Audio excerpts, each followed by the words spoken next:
కన్నీరే నీ వివరాలడిగే నా హృదయం అడిగింది తన చప్పుడు ఏది అని నీ వీడిన మరు నిమిషాన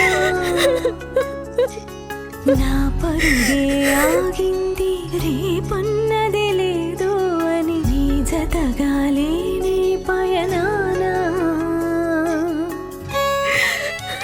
అనుకోకుండా మీ భార్యనైనా కూడా మిమ్మల్ని అమితంగా ప్రేమించాను. మీరు కోపిష్టైనా మొదట్లో నేనంటే నచ్చకపోయినా మిమ్మల్ని మీ తీరుని అర్థం చేసుకొని జీవితాంతం మీతో కలిసి బ్రతకాలనుకున్నాను.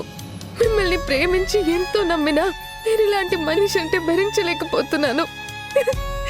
స్వార్థంతోనే అన్ని పనులు చేస్తున్నారు. తప్పుని సమర్థించుకోవడానికి నన్ను మభ్యపెట్టాలని చూస్తున్నారు. నన్ను మరింత బాధపడుతున్నారు.